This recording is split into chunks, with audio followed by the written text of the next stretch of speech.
Doctor Shyama Prasad Mukherjee अमर रहे, अमर रहे। Doctor Shyama Prasad Mukherjee अमर रहे, अमर रहे। भारत माता की जय। वंदे मातरम, वंदे मातरम, वंदे मातरम। सभी मेरे पार्षद साथी और मंडल की सभी पदाधिकारीगण, साथियों,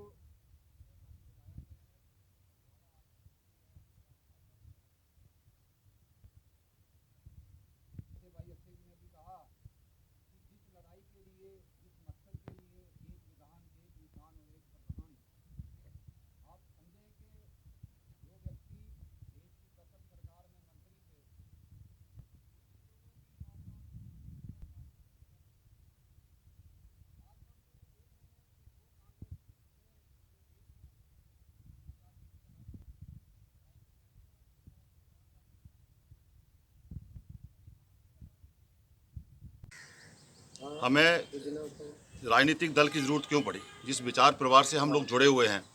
जब प्रतिबंध लगा राष्ट्रीय स्वयंसेवक संघ के ऊपर, हम बाहर तो चलाने वाले थे, सड़कों पर बाहर हम प्रदर्शन करते थे, लेकिन पार्लियामेंट के अंदर या असेंबली के अंदर हमारी आवाज़ नहीं थी। आवाज़ वो होती है जो मिनट सरकार होती। उस वक्त ज़रूरत पड़ी संगठन को। जैसे हमारे संजय जी ने बताया कि हमारे स्वर्गीय मुखर्जी जो थे वो मंत्री थे उस सरकार में, जो पहली सरकार बनी थी। जब वो वहाँ खड़े होकर बोलते थे तो वो सरकार हिलती थी, जिस तरह अटल जी हमारे बोलते थे।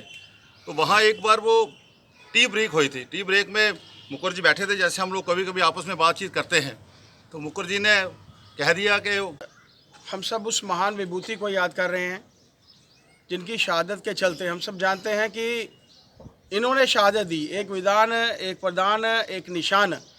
उस समय की जो सोच लगातार से, जिस सोच को हमारे सभी नेताओं ने आगे बढ़ाया, जिस तरीके से सुरेंद्र चौधरी जी ने बताया कि 4 पीढ़ियों ने लगातार से प्रयास करके यहाँ पर हम सब जो हैं वो पहुँचे हैं।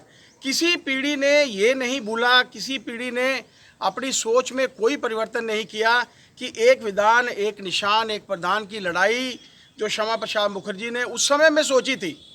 जब भारत आज़ाद हुआ, पहली भारत की जो सरकार बनी, जवाहरलाल नेहरू जी की सरकार में इंडस्ट्री मिनिस्टर के नाते उनको शामिल किया गया। हम सब जानते हैं, अगर उनका पूरा पिछला इतिहास देखना शुरू करें तो मात्र 52 वर्ष की आयु में उन्होंने जो जो कार्य किए हैं दोस्तों, वो अपने आप में मिसाल हैं। कलकत्ता जैसी यूनिवर्सिटी में 33 वर्ष की आयु में मात्र वाइस चांसलर बन जाना, पिता की तरफ से जो जज थे उनकी सोच, माँ की तरफ से जो देशभक्ति की सोच, एक लगातार से जो उनके परिवार की तरफ से एक सोच थी, जो उनको अपने साथ के लोगों से मिला, उसी सोच को मित्रों उन्होंने आगे बढ़ाया।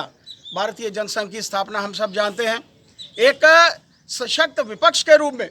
जिस तरीके से हमारे मेयर साहब ने कहा कि उस वक्त ज़रूरत थी कि एक विपक्ष हो, क्योंकि कांग्रेस की मनमानियाँ थी, जवाहरलाल नेहरू की मनमानियाँ थी।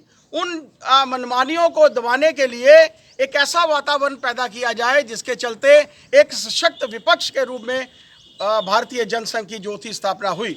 लेकिन आज वही भारतीय जनसंघ आज विश्व की